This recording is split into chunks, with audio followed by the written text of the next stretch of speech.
Hi, everybody. We're live and we're getting started with our webinar B2B Go-To-Market Case Studies. Today is going to be a very practical and insightful webinar. As we go, you may have some questions, so don't hesitate. Just drop them in the comments and we'll make sure to cover them all. If we don't have enough time to answer all the questions after the webinar, you will have the opportunity to reach out to every speaker and ask any question that you want. Then let's start. Let me briefly introduce the session's organizer. It's ModumUp Agency, an innovative B2B marketing and social selling agency. We've been working for around 7 years, mostly with tech companies, and our main focus is on generating leads and driving revenue through the social selling approach, account-based marketing, and community management. So what we can expect from our agendas today. We'll have two different sessions, two different case studies. In the first presentation, Dmitry Suvorov, Senior Marketing Manager at Harbinger, and I will share the case study on attracting 215 B2B leads and closing 2 deals via social selling. And then we'll have Jennifer Mendez, Director of Product Marketing and GTM at Global Payments, and she'll share her case study on executing a 5-week product launch. Can you imagine just a 5-week product launch, aligning teams and accelerating go-to-market? So let's get started. In the first presentation, we'll share a case study with the US company Harbinger, together with Dmitry Suvorov, on acquiring 215 B2B leads and closing 2 deals via social selling. So let me quickly introduce myself. I am Polina Kuzmina, and I am a project director at the agency. I've been working with the agency for the past 3 years across different industries like AI, digital, machine learning, payment systems, logistics, and many other industries. I lead projects across different countries and continents with the main focus to help the companies generate leads and grow their businesses using and implementing social selling approach via LinkedIn. So as this has been a very exciting journey for me. Today, I have a lot to share from our perspective on the case study with Harbinger, alongside with my co-speaker, Dmitry Suvorov, who is a senior marketing manager at the company. So, hi, Dmitry. Hi, Paulina. Hi, everyone. Hi. How are you doing? Thanks for joining the webinar. Thank you. Thanks for inviting me. Doing good. It's a bit Okay. early in California, you know. Well, yes, it is. But as we have a global community, the audience may be joining from different parts of the world, and somewhere it's early morning, somewhere it's early evening. So, yeah. Then, Dmitry, can you please introduce yourself, share your past experience, and introduce your company? Yes, sure. So my name is Dmitry Suvorov. I'm a senior marketing manager at Harbinger. We built commercial electric and hybrid vehicles in medium duty segment, basically, like last mile delivery vehicles, recreational vehicles, buses. And I joined company in April 2024 as a company first marketer. And there was nothing, like no demand generation, no pipeline, no CRM infrastructure. So I had to build everything from scratch. And my background was PricewaterhouseCoopers, Wheelie, it's a UK-based ride-hailing company, and Cobalt Robotics, which is Cobalt AI right now. So the through line across all of them is basically, yes, B2B go-to-market, account-based strategy, and recently, within the past few years, increasingly AI-powered outreach using tools like Clay. So yeah, the social selling actually was my idea, my initiative. I was a follower of your community, and I brought this idea to the team. And today, Paulina and I are going to walk you through what we built and what it produced. Yeah. Okay. Great. Thanks for sharing. So, as you were like the initiator of the project, and basically there was like no marketing team, the reason was that the company is a startup, and you had to build everything from scratch, adding different lead generation and marketing tools, test different hypotheses, and so on. Yeah. Yeah, Okay. yeah, correct. Yeah. Okay, then you already mentioned that we implemented social selling approach. I think it's worth explaining what it means. So, social selling focuses on developing personal LinkedIn, not only LinkedIn, but personal profiles on social media to acquire potential clients, partners, or even employees. LinkedIn is one of the most popular platforms to implement this approach. So, this is what we actually used with Harbinger. We focus we usually focus on developing personal profiles, even though corporate pages are also very important to increase the company's visibility, but real conversations are much easier to start and develop via personal profiles. That's why we focus on personal profiles. So, with social selling, we usually implement several key stages in every project that we work with.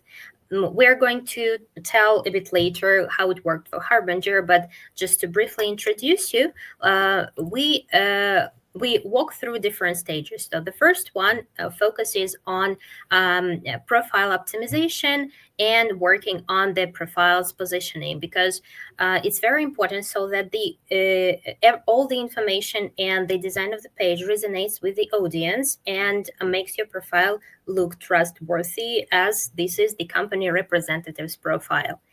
Then, when everything is done, we connect to the right audience on the platform that we use for social selling, and it's really crucial to reach out to the right audience so that nobody is random, that the further proposal that we have is one, maybe not 100%, but as relevant as possible to this audience. And after that, we start building personal brand of the person whose profile we are managing. So we post meaningful content, we engage with the audience through comments, likes, even skills endorsement, and eventually move to the private conversations in DMs.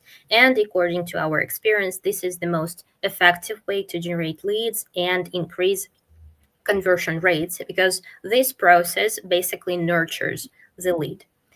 And well, then let's move to the details of the case study with Harbinger. So Dmitry has already introduced the company, that they produce hybrid and electrical vehicles. And as a startup, I believe this was the very first time when you started to use LinkedIn in marketing and sales purposes. So, Dmitry, can you please share a bit more about this idea? Why did you decide to use LinkedIn, and if you personally had any previous experience with LinkedIn and social selling? Yes, sure, Paulina. So basically, the company was founded in 2021, and we had a few years of development of the product, and we started production last year. So when I joined the company, the focus slightly shifted from building the product to selling it at scale. And we kind of needed to generate real B2B pipeline across two different buyer segments. The first segment was small and medium-sized businesses, like your local plumbers, HVAC, ice cream truck. And usually these companies search online. It's commercial vehicle marketplaces, Google Ads, Google search handles that. But large enterprise companies like FedEx, UPS, Bimba Bakeries, Lay's, leasing partners, large fleet operators, they don't fill out form online. They don't click usually ads. Yes, maybe they click ads, but they need to trust you. So most of our large enterprise prospects, they are on LinkedIn, and the only way to reach them before they're in the market is to build relationship and build trust with them over time. So why LinkedIn is the obvious question is that when I work at one of my previous companies, I don't just use cold email outbound. But the honest answer right now is it's 2026, and we try to think about it and quickly realize it wouldn't work for this audience, because these are fleet directors, VP level decision makers at large companies. They receive hundreds cold emails every day. Most of them, landed in the spam folder, but and the response rate for these cold emails is in this segment is extremely low. So to do it right with proper, AI-powered personalization, smart sequencing, intent signals, you need significant infrastructure and bandwidth to set it up properly. So we simply didn't have time, didn't have bandwidth, and we had to make a choice to either do cold email poorly or do LinkedIn properly. So we chose LinkedIn, and it's kind of like it turned out to be a good call. So Yeah. oh, yeah, and one more important thing is that LinkedIn lets you build, again, trust and relationship before you ever send a direct message. So by the time ModumUp, Polina, and her team reach out to the prospect, they already knew who we are, what we built, and cold email can do that. So that's that would be my response. Okay, thanks for sharing. Yeah, so basically LinkedIn became an additional tool to reach out to the same audience that you are already trying to reach out via different other channels like cold emails or different sort of ads. But I would definitely agree with you here that LinkedIn has an opportunity to reach out to the decision makers within the companies, like directly to them, and also to the top executives, which is quite hard to do via other channels. Yeah. Yeah, thanks for sharing. Basically, at the beginning of the project, we set several goals with your team, with the profile owners. The first, which is the most important goal, is to generate leads among potential clients and partners. The second one was about building relationship with stakeholders and decision makers, because once again, even if we reach out to the right person, it doesn't mean that the deal happens in a week or the other day, because sometimes the company needs to realize if they have the demand, the resources to accept the proposal, and just a simple communication with the stakeholders and decision makers is really available in terms of networking. And the third goal was to, in general, build awareness and companies' visibility in the Canadian, first of all, in the US and in the Canadian markets. Once again, because the company was a startup and more people needed to know about what Harbinger is producing. Even now, Harbinger has some other offers, and this is what we're going to talk later on. So expanding our audience and their interest. So in terms of the a target audience, I have already mentioned that we decided to reach out to two different segments, the potential clients and potential partners. Basically, these are the companies that own and operate their medium duty fleets of their own. And among potential clients, the industries included government, delivery, utilities, food and beverage manufacturers, retailers, and other industries that operate their own fleet. Among the potential partners, we focused on leasing and rental companies, because for Harbinger, this is an acceptable partnership model.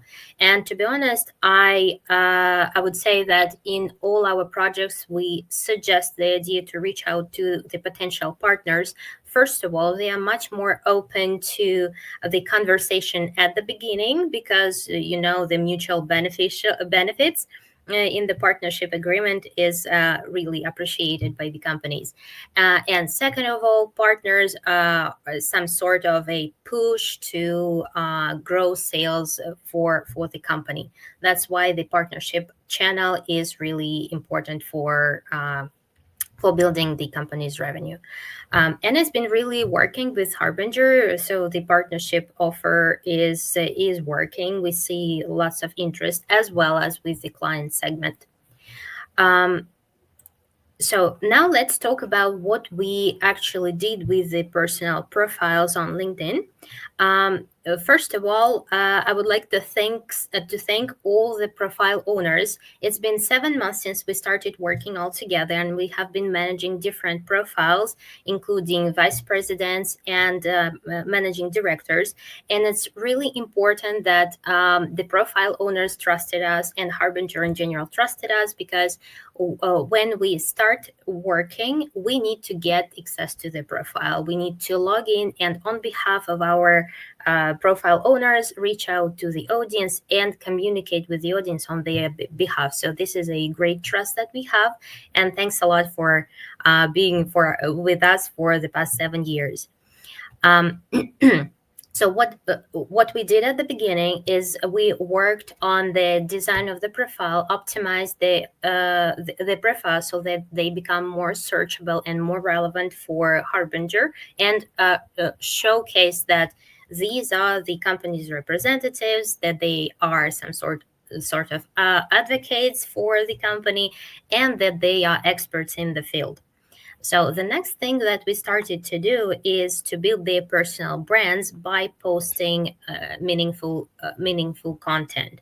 So we focused on two different types of posts. The first type of post focused on the company, on Harbinger news, achievements, new products, everything that is connected with the company.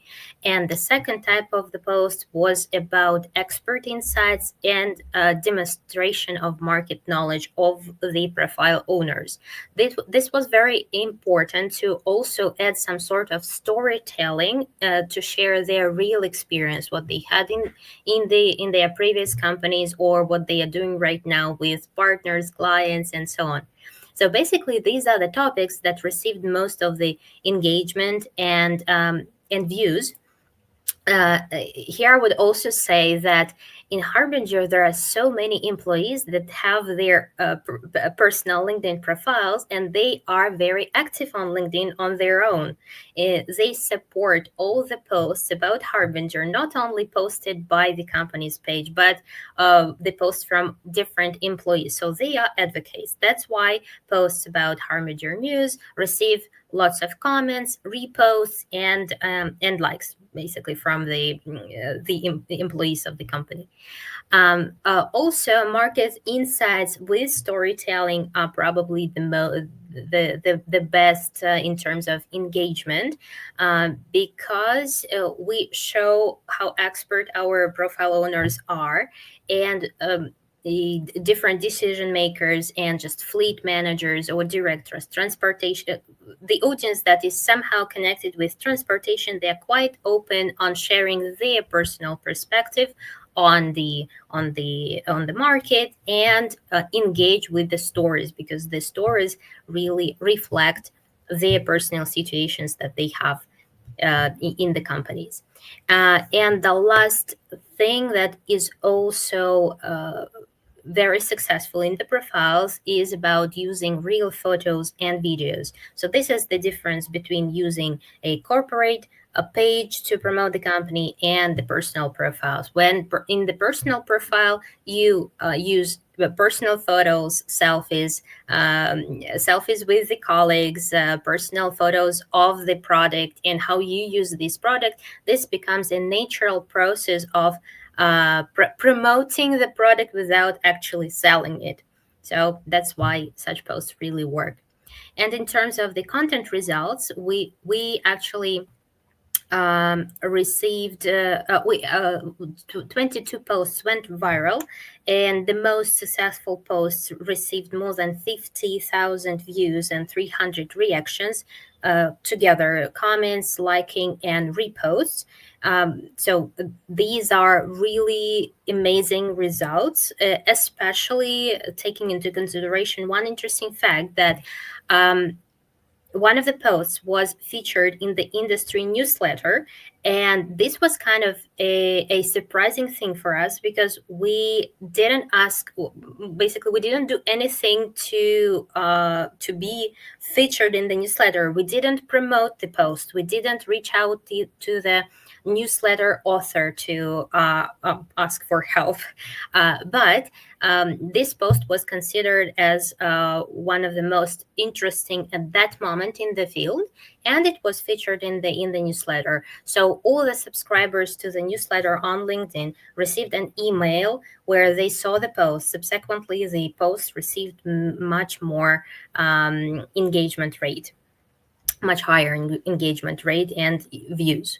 So this is very interesting and insightful for us. I believe this was the very first experience to feature a post about Harbinger like this. So, Dmitry, I think I would like to ask you a few questions here about the content as well. What would be your feedback on the content of your company's employees? Is there anything interesting you could share with us? Yeah, this is a good question. So first of all, I also was kind of pleasantly surprised by the newsletter feature, and I think it was a good sign of what the program produced. But the more interesting insight is what content actually drove it, and it's personal, storytelling, personal stories, photos from events outperformed, in my opinion, technical and too salesy posts, right? Because it's still it's still social media, right? LinkedIn is social media, and you still communicate to people, to human. So posts where our team shared personal moments, why they left diesel to join EV, honest takes on where EV industry right now, day in life. Those, in my opinion, went viral in our niche. And the insight for me was that even in commercial trucking, even in B2B, one of the most traditional, most traditional B2B categories, human content wins. So in my opinion, the more authentic the voice, the further it travels. Yeah. Yeah. Absolutely agree with you. Yeah.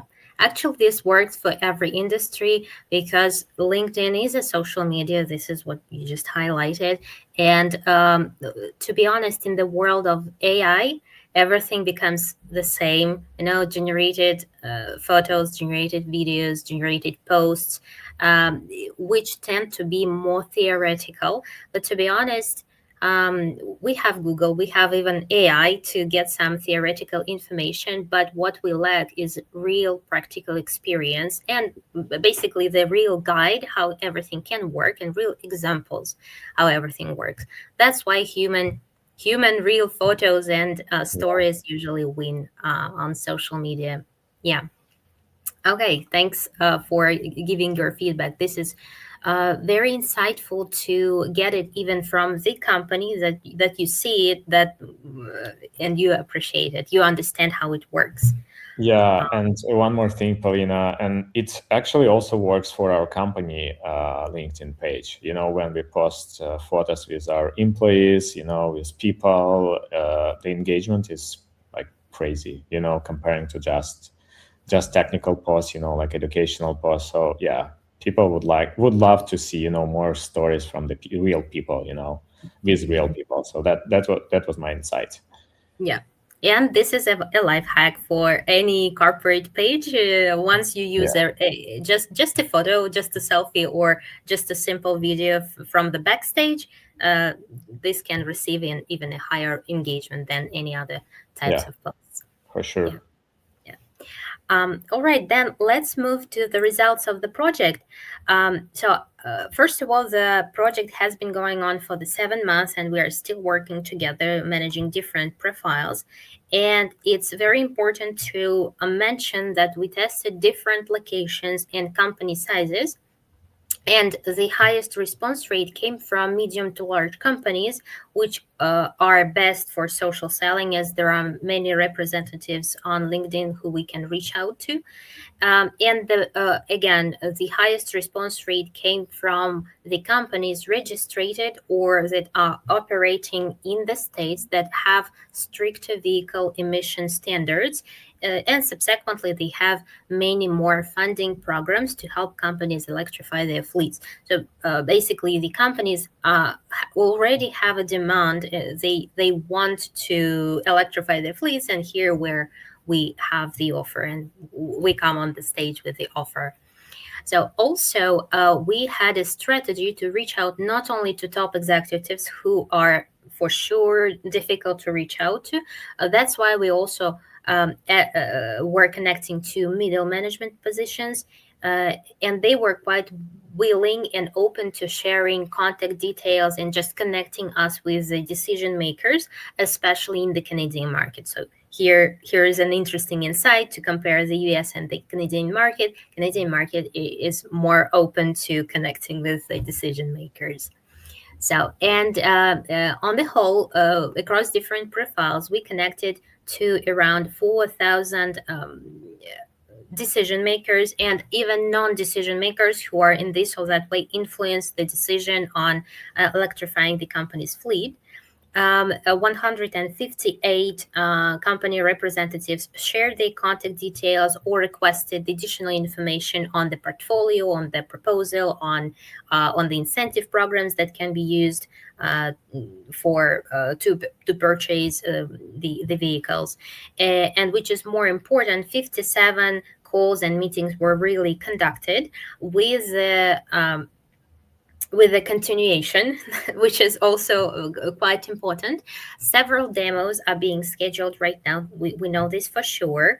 And we also received the feedback from Dmitri's team that two deals were fully closed. For us, this is a very good feedback that we know that our work converts into real deals, into real revenue for the company. And well, basically, in terms of ROI, we saw around 264% return, which shows how social selling really works when it's done right with the right audience and right timing. If we speak about the demand that is already coming from the companies in certain states. So, Dmitry, again, I have a few questions. What would you say? What would you add as a marketing manager? Because this is an additional tool. If you have any feedback from yourself and maybe from your team as well on using social selling as one of the tools. Yes. So I think, yeah, definitely both deals are closed and the pipeline is significantly larger. We have more in active stages. The deal cycle is usually, between 6 to 9 months with these large enterprise clients. And as Paulina mentioned, several companies scheduled a demo. And by demo, we mean that we deploy vehicle or vehicles at their depot, so they can drive these vehicles for a week, for a month, to kind of like to see the performance, the durability, reliability, cost savings, and it's kind of like a large commitment, for large fleet operators. So we expect to get more deals. Regarding the company feedback, I think that getting sales professionals, sales team, comfortable posting on their LinkedIn profile, sharing opinions, sharing real photos, industry takes, it requires a real mindset shift. So some took it immediately, others kind of like needed time and encouragement. But the turning point was when they saw it working, when they started receiving the replies from these large enterprise clients, they kind of like they started trusting this channel and became more involved in this process. So yeah, and leadership also, like when they saw the results that we closed two deals, they was like fully bought in this. Yes, and I was also thinking about the expectations, that closing two enterprise deals like within the 5-7 months in a category where fleet operators, have never bought EVs, or this is kind of like a larger problem in the US. They bought EVs, but these companies, failed because the product wasn't great enough. They spent a lot of time in the service. It was kind of like a strong result that we have good product, we have good marketing, and yeah, that was my take on. Yeah. Thanks again. This is a very insightful feedback. So I believe this is a really bright example how social selling and, well, in general, LinkedIn worked for a kind of very traditional industry, which we at the beginning we had some doubts. We weren't sure if the guys who are all about diesel and have been working in the industry for 30 Mhm. years would decide to use LinkedIn and then start a conversation and decide to move to a more modern technology. Yeah, but it worked, and I believe, yeah, results are really impressive. Yes, Paulina. And I think the content itself, the thought leadership content, the educational content, personal content, it's kind of help with this skepticism, Yeah.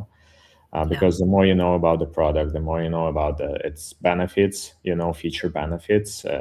Yeah, it's easier kind of like to start conversation with them. So. Yeah, absolutely. Via content, we can also work with objections, and even if somebody leaves a negative comment, we can always turn it into a new post, work with objection, and then even invite the person to have a conversation, to have a call. Yeah, also works. All right, I think we've covered all the details of the case. I think we can take a moment to answer the questions from the audience. So, guys, if you have any questions, please drop them in the comments and we'll gladly answer them together with Dmitry. Let's check. Oh, I can see there are some comments on the location. So we have the audience from Chicago, Minsk. Hi, Julia. Hi, Maureen. Adam from Clearwater. Yeah, Catherine, Oxfordshire. Hi, everybody. Stephanie from Toronto. Yeah, well, as I mentioned, we have an international audience. Thanks for joining us. So let's see if we have any questions. Okay, while you're dropping the questions in the comments, you can just scan the QR codes. And if you have additional questions after the webinar, you can connect to me and Dmitry and ask them on LinkedIn as well. Yeah, we're using LinkedIn. This is a cool platform. Okay, I think we have one more question. Um, So the other question is about social selling leads. I believe it's about the quality. How do social selling leads compare to other channels? So Dmitry, what do you think? How do social selling leads Um, compare to other yeah, channels? that's a good question. So I think that different channels serve kind of different audience, right? So we have Google search that captures meta ads that captures small medium sized businesses who are already searching for the vehicle. Those usually move faster, and social selling reaches kind of larger enterprise accounts that would never, again, as I mentioned, like fill out the form. So I think it's kind of like the quality of the leads, and the size of the deal. So the social selling leads are higher quality, uh, larger volume. So that's kind of like that's my response. Yeah, I can also add that with social selling leads, you have the opportunity to network with the audience and nurture the lead, giving some feedback, communicating on the platform, or just arranging different calls, not just uh, pushing the sales all the time. All right. So, guys, if you have any other questions, you can, as I mentioned, just reach out to us after the webinar and we'll answer your questions. So, also, I will briefly mention that for all the participants, we have prepared a bonus. This is a social selling trends guide. So, you can just scan the QR code and you will receive the access. This guide focuses on practical insights, strategies, and key tactics that are already working in 2026 on LinkedIn. So if you feel this topic to resonate with you, then please just scan the code and try to implement the practical insights and practical tips. All right. Thank you for the very first presentation, Dmitry. Thanks for your Thanks, feedback Florian. and insights from the company. It was great having you in our webinar today. I think now we're going to move to the second session, second presentation, where we'll have Jennifer Mendes, Director of Product Marketing and GTM in Global Payments. Hi, Jennifer. Welcome to the webinar. Hi, Paulina. Thanks for having me. This is great. So Jennifer is going to share with us her case study on executing a 5-week product launch. I already mentioned that personally for me, it's really impressive to launch a product within 5 weeks. And she will share how to align teams and accelerate go to market. So Jennifer, can you please also introduce yourself, share your past experience, and then the details of your case study? Yeah, definitely. I do have an intro slide, so I'll give some more background. But hi, everyone. Really glad that you're here. It's really nice to see people tuning in from all over the world, from Toronto, Berlin, New Jersey, Oxfordshire. So really great to see such a diverse audience. And wherever you're tuning in from today, I'm hoping you're settled in somewhere comfortable, maybe with a coffee, an afternoon matcha, a tea, a soda, a pop, depending where you're from, and ideally a snack you fully intend to enjoy during the session. I'm genuinely grateful to be here. So a big thank you to ModumUp for the invitation and for creating space for real hands-on go-to-market stories like this. Now, when people hear the phrase 5-week launch, the reactions are usually pretty extreme. Some people think like that sounds impossible, or like others think there must have been shortcuts. And a few people think, someone else probably did all the hard work. What I want to do today is walk you through what actually happens when product marketing is asked to invent a brand new go-to-market motion under pressure. And it's not a polished version of the story, but the real one. So this isn't about heroics. It's about judgment. It's about sequencing, and it's about systems thinking. And if you've ever launched something where the go-to-market motion didn't fully exist yet, I have a feeling the story is going to feel very familiar to you. So let's start with why this story matters, because it's bigger than one launch. So most go-to-market teams today are running motions that were designed for an earlier stage of the business. They worked when customers were fewer, pricing was simpler, features were easier to explain, and enablement could be handled manually. But then the company grows, products expand, customers diversify, channels multiply, and suddenly the old motion doesn't quite work anymore, even if it technically still functions. At the same time, decisions around activation, pricing, and enablement are happening faster than organizations can comfortably absorb. That's where product marketing increasingly operates. So product marketing is no longer just responsible for launching things. We are responsible for how, change shows up for our customers, for our partners, and our internal teams. And whenever you introduce a new go-to-market motion, you're touching product behavior, pricing logic, operational workflow, and that human experience, like expectations all at once. So that's why this story isn't industry specific. It is showing up everywhere in go-to-market. And before we jump in, I want to take about 30 seconds to ground you in who I am. My name is Jennifer Mendes, but I go by Jenmin, which is just my name shortened together. This case study happened while I was at WorldPay, which was recently acquired by Global Payments.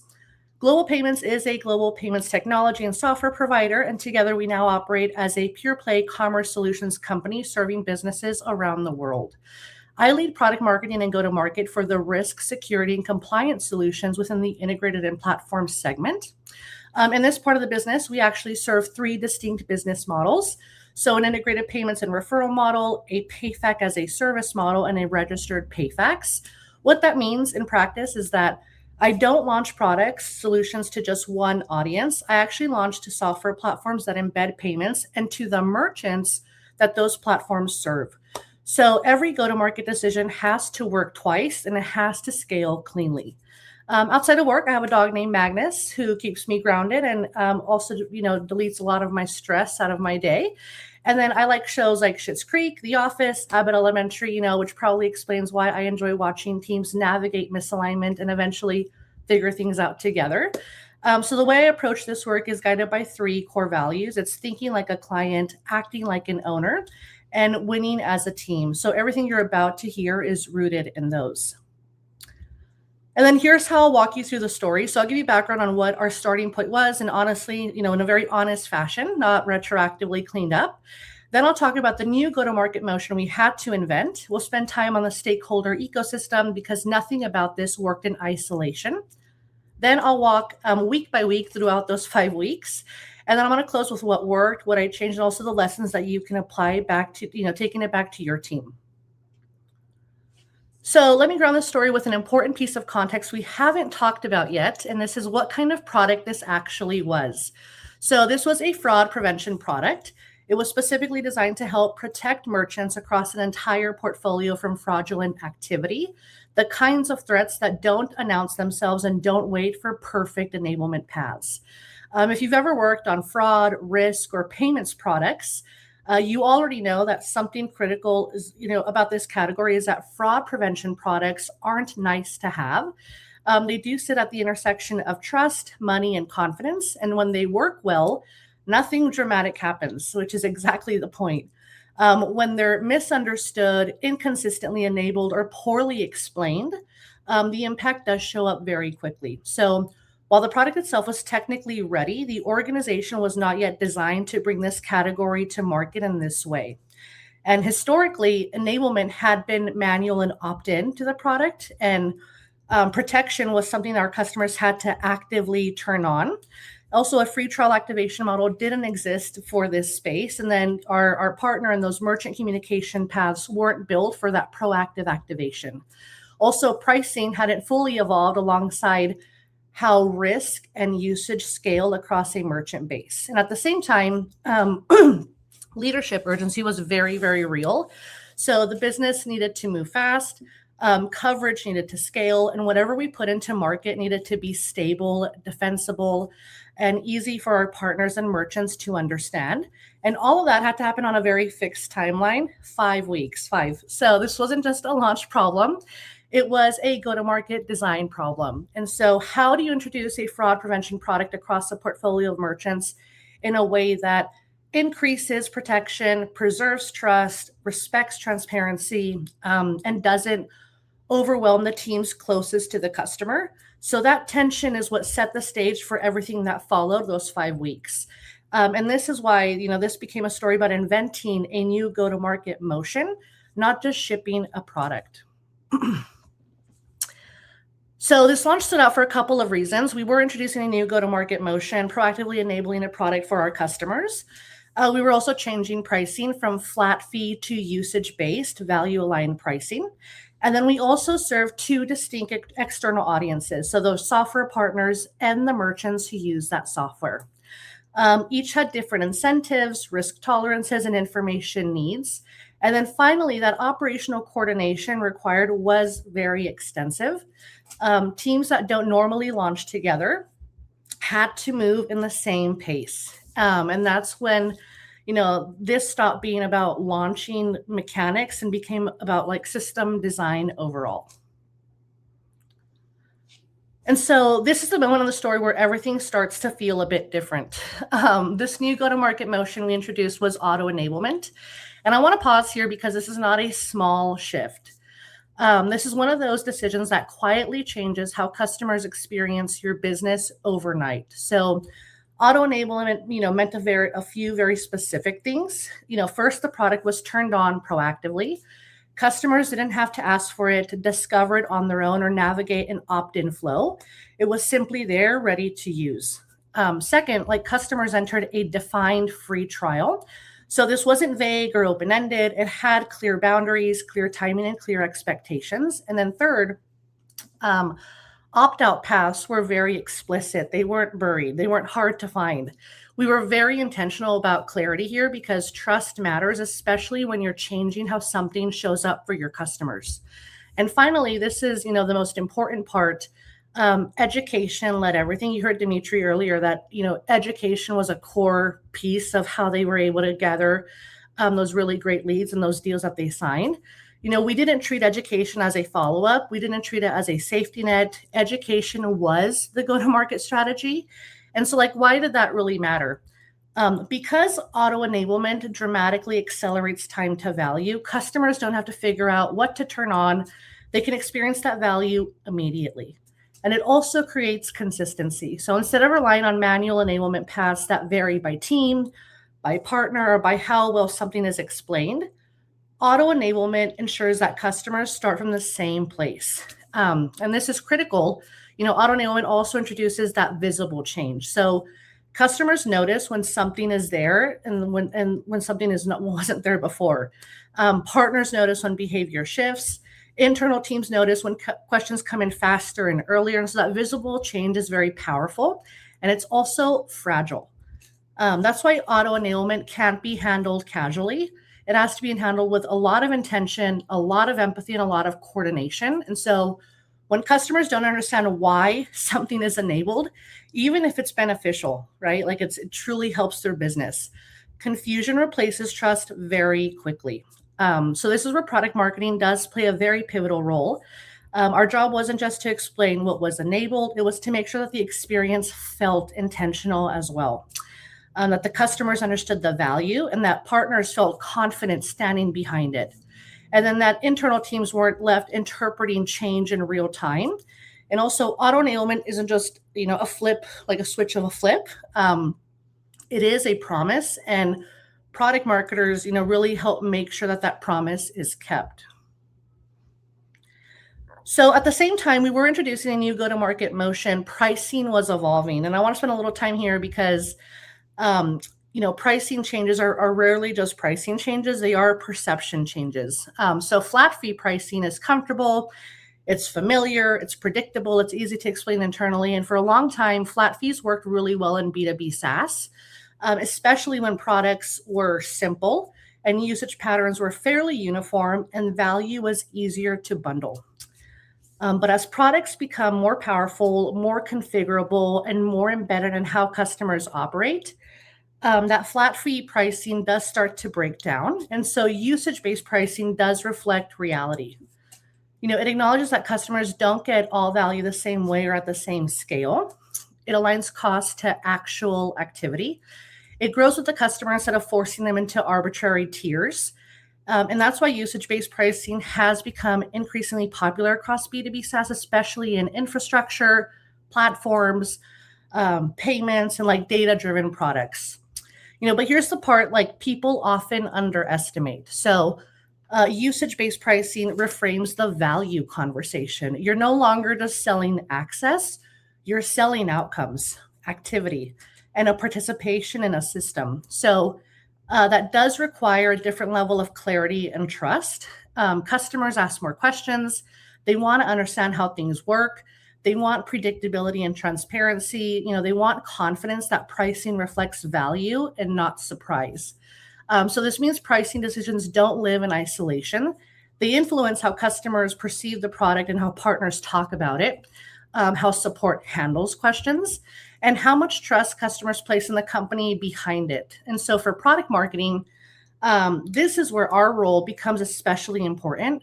We're responsible for turning pricing mechanics into value stories and for helping customers connect what they're paying for to what they're actually getting, and for making sure, usage-based pricing feels intentional and not intimidating.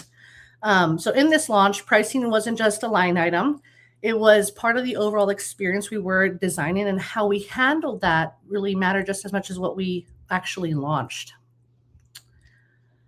And, once pricing changes, everything downstream changes. So messaging has to mature, customer education becomes mandatory, and objection handling must be proactive. So billing, finance, legal support, and merchant retention, they all need alignment. Product marketing becomes that connected layer that holds the story, the strategy, and the execution together here.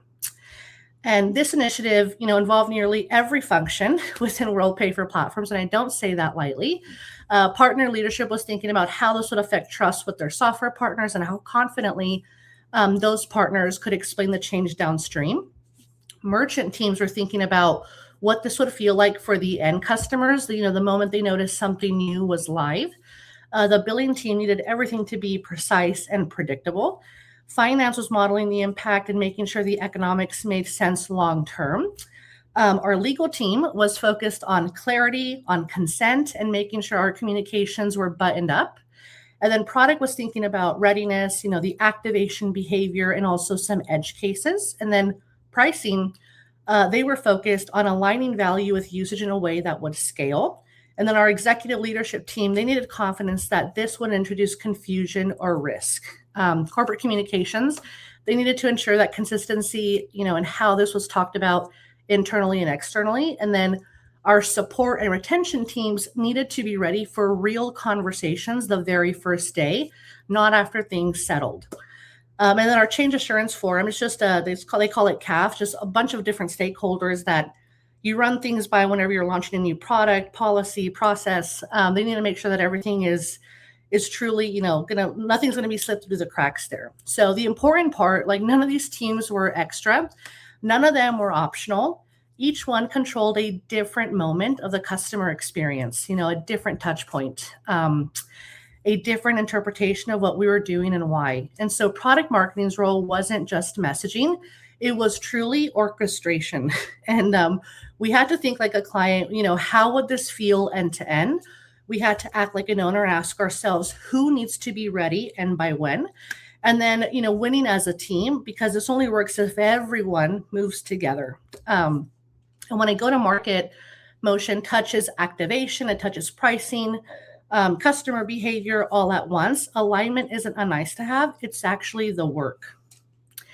And so auto enablement, is visible by nature.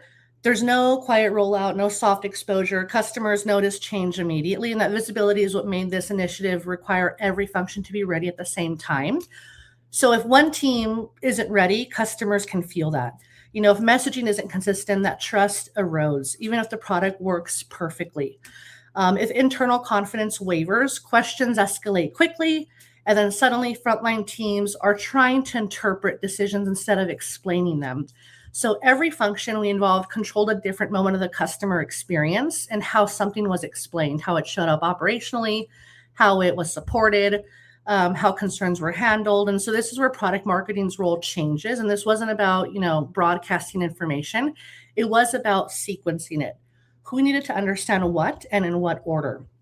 And a lot of it was about clarity as well, making sure every team could explain the same story in their own context. And it was about accountability, ensuring we didn't move forward unless the system and, not just the slide deck was ready. So this is what acting like an owner looks like in product marketing. It's not pushing messaging out, but making sure the organization can stand behind it.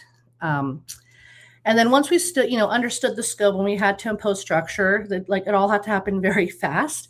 Without structure, speed turns into confusion. And confusion is what customers and internal teams feel first. So we frame the work around 5 phases: creating clarity, building education, aligning the organization, launching externally, and then stabilizing and optimizing at the end. So this wasn't a project plan. It was a way to keep everyone oriented. And each phase had a clear goal and a clear owner. Not everything was finished in each phase, but everything had to be directionally ready before moving forward. And that kind of structure gave us momentum without whiplash. It gave us a little whiplash, but it allowed teams to move quickly without talking past one another. And it gave leadership confidence that this wasn't reactive. It was very intentional. And so week 1 was all about clarity before certainty. At this point, not every detail was final, and that was okay. Again, we had to move very fast here. What mattered was a shared understanding, and we focused on answering foundational questions like, what problem are we solving? Who exactly is affected? What's going to feel different from that customer's perspective? And we did draft the narrative very early. It wasn't polished, but it did gain alignment across all the folks that needed to get alignment on the narrative, on the story we were going to tell with our customers. And then we did define our partner messaging separate from merchant messaging. Again, we have those 2 distinct audiences. And then we also mapped the end-to-end go-to-market flow and identified gaps pretty quickly. We also started our segmentation work on which customers were going to get the product, which ones were not. And then we also drafted some FAQs, some talk tracks on those for those frontline teams so they can get used to the language and also just kind of understand the fuller story. So the goal wasn't perfection by week 1. The goal was making sure everyone was building toward the same picture. And momentum at this stage mattered more than precision. Ambiguity doesn't disappear on its own. It does have to be managed. When like week 2 started, this is where we shifted from internal clarity to external preparedness. And this is where product marketing often earns its keep. So we built education before customers notice changes, not after that. That included webinars, microsite content for the website, partner marketing kits, merchant-facing assets, and all of this was in a very clear self-serve form for both our partners and merchants.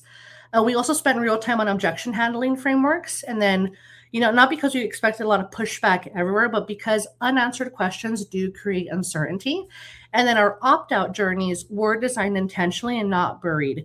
We gave that flexibility and optionality to our partners and merchants if they wanted to opt out of that product. And then legal alignment was integrated early so that messaging didn't need to be rewritten under pressure.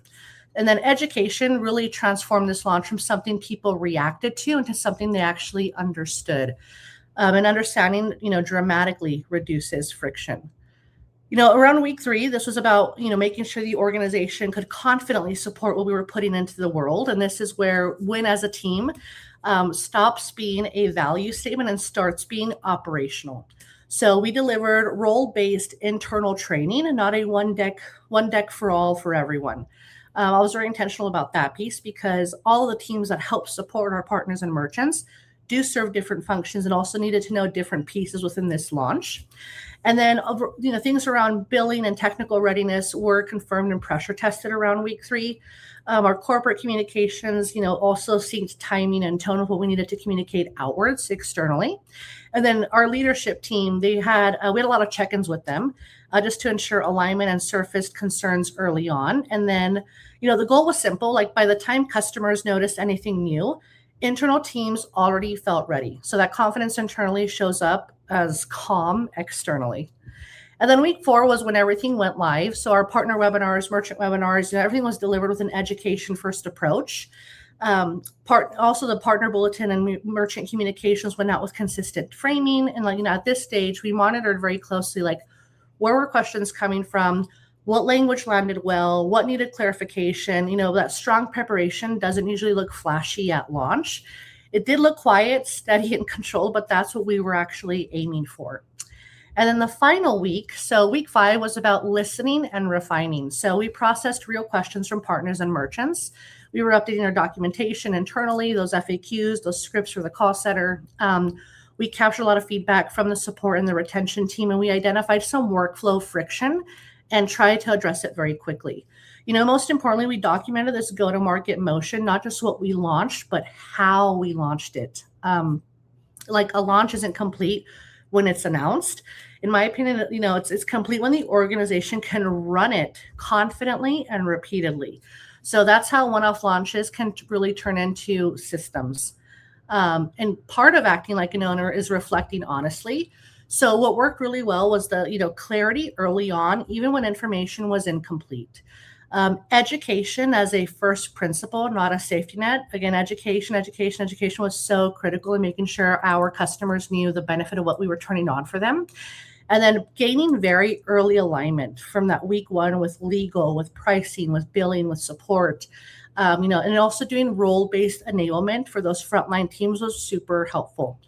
What I do differently and hopefully in the next launch, future launches was aligning pricing even earlier than we thought was necessary. Pricing changes can, they sometimes happen overnight, but they really shouldn't. They should be thought out a little bit more. It should also be kind of concrete before you start to, build out a whole launch plan. I'd also tighten our segmentation sooner. I've never been in an org where all data hygiene is completely perfect on your customers. If you do have perfect data hygiene, let me know. But segmenting your customers and the way, you bring products to your customers and which customers would benefit more from certain products, that whole segmentation exercise, I would do a lot quicker. And then also defining escalation paths a bit earlier would also be super beneficial. So this reflection isn't criticism. It's more like how go-to-market systems can actually improve over time. And as I start to wrap up this story, I want to be very intentional about the takeaways because great go-to-market stories are interesting, but useful go-to-market lessons are what actually change how teams operate. So here's what I would encourage you to hold on to. First is that momentum beats clarity. In every complex launch I've worked on, waiting for complete certainty creates more slowdown than forward progress. And so perfect clarity is rare, especially in fast-moving environments. What matters more is creating enough clarity to move responsibly. Another takeaway is like product marketing does play a very critical role by helping teams move forward with confidence, even when every detail isn't finalized. Second, like stakeholder sequencing is a core PMM skill. It's not a soft one. It's not about who needs to be informed. It's about who needs to understand first, who needs time to prepare, who needs enablement before others even hear about the change. And then third, like pricing alignment must happen early because it does shape everything downstream. Pricing influences how customers perceive value. It affects how you sell it, how you sell your product. It determines how support handles questions, and it defines how confident your internal teams feel speaking on your behalf when it comes to a pricing discussion. And then fourth takeaway is like education reduces friction more effectively than incentives. So discount and incentives might get attention, but education builds trust.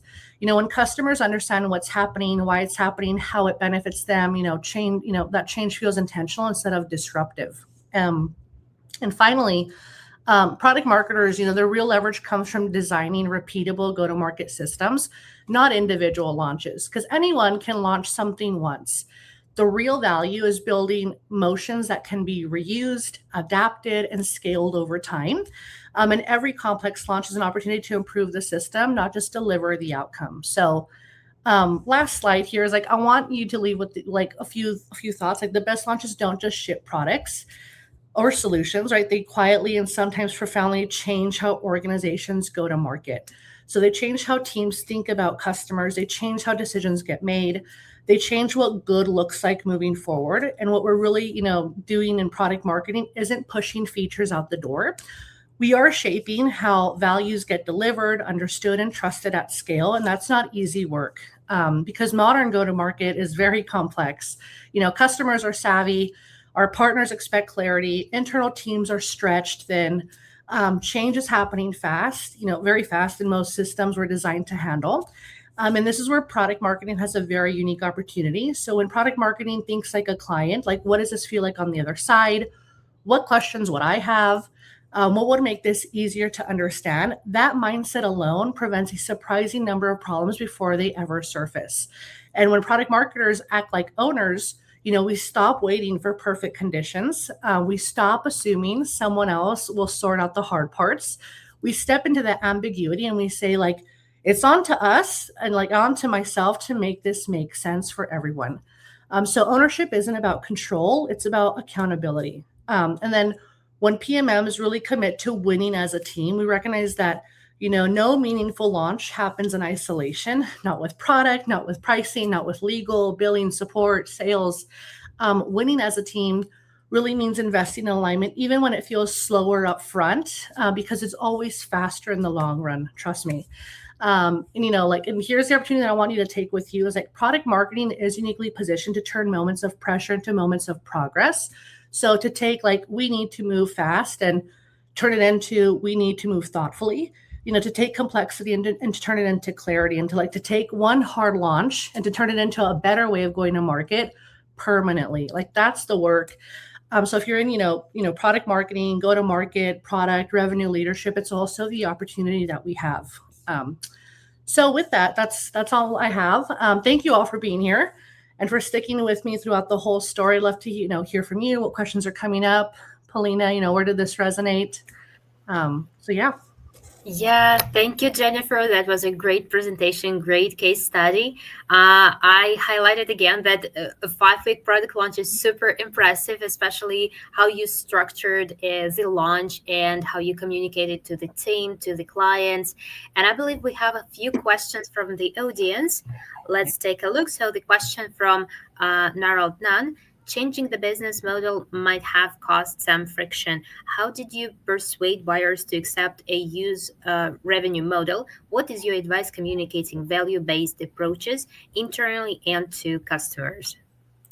Yeah, so introducing a new business model, going back to just making sure you outline who all needs to be informed around this new business model. So internal, external, right? I think it's all about education. And I think if you work at a large company and you have a learning and development team, it can help you a lot with how you can engage those different learning paths across your different audiences. But I mean, I'm pretty bootstrapped and I do a lot of stuff, with my own bare hands. And I would say you need to build education and really work with your product team, with your sellers, learning how your customers interact and want to hear more about your product. And then just developing really great content around that. So I did webinars. I also did website content. We also did ebooks as well on the product and just around like thought leadership campaign around, what is fraud and how does fraud affect the payments landscape. So you have to have both like two channels though, one for your external audience, making sure you're building substantial content around the product benefit and why, why would you offer them a free trial to experience the value up front. So a lot of that was like where that business model changed there. But then internally, this is a brand new model for the company. You really need to make sure all your teams understand from the top, like top leadership has to be able to explain internal why we're doing this new business model. That was very helpful for me, getting our leadership team to help communicate downwards why we're doing this new business model and what the benefits are to our customers and our long-term economics. So that's what helped. Okay. Thanks a lot for answering the very first question. We still have a few more. So the next question is from Adam Fogel. For product marketing, are you communicating to these merchants primarily through a digital outreach? Are you sending physical pieces through direct mail as well, or both? Same question goes with the billing aspect. Is that all done through the software, or is this sent physically in a letter pack with variable data for each client? Yeah, Adam, everything was sent via digital. So we used Marketo for email outreach, and then we also utilized how we message our merchants through our billing system. So our merchants get invoices. We also communicated the items there as well, along with all of their all the educational assets that I helped build with the marketing team. That was all communicated via the digital channel. So nothing was physical, no direct mail. It was all email or invoice based. Okay. This is great. So I think we still have one more question from Elsa Paul. How do you handle resistance to adoption? Very interesting question. Yeah, that is an interesting question. Thank you, Elsa. I have to deal with a lot of resistance in all of the products that I help, sell and go to market with here at WorldPay/Global Payments. For me and how I handle resistance is actually opening up the conversation with my product team and also the sellers and sometimes even the marketing team, folks that aren't deeply in tune with product. I like to get other folks' perspectives. And I do, one question I always ask is why does that customer, why are they giving us the resistance? What job are we not solving for them? And like a jobs to be done framework. Why, I try to be very empathetic and understand the customer's point of view. And then I take that, kind of take my own opinion, and I try to formulate some of that. But I do work with the product team and the sales team, and sometimes marketing. But really, I hone down with the sellers and with our product folks to help build out objection handling to kind of change the status quo, why our partners are giving us resistance to adoption. But with the auto enablement model, if you turn on a product and you give a free trial and you kind of let the partners, the customers experience the value first, that does help a whole lot to decrease the resistance to adoption because they're seeing firsthand what that product can do for their business. So that's helped, like this new go-to-market motion, Elsa has really helped that, decreasing the resistance to adoption. Okay, thank you, Jennifer, for sharing your insights, and your expertise is really valuable for us. If anybody from our audience has any other question, I think they can reach out to you on LinkedIn, and Jennifer will answer the additional questions. So this is the end of our webinar today. We are wrapping things up, but before we finish, I just wanted to quickly mention that we have a newsletter on LinkedIn, Social Selling for B2B, and if you feel that this topic resonates to you, you can definitely subscribe and share your feedback there. The recording of this webinar will be shared in the newsletter, as well as other different case studies, insight, and practical tips and trends on social selling that are already working in 2026. So, guys, thank you for being here with us in this webinar, for your available time. We are going to conduct many other webinar sessions and hope to see each other again very soon. So have a great day or evening. Doesn't matter what part of the world you are. Thanks for joining again and see you soon. Bye-bye.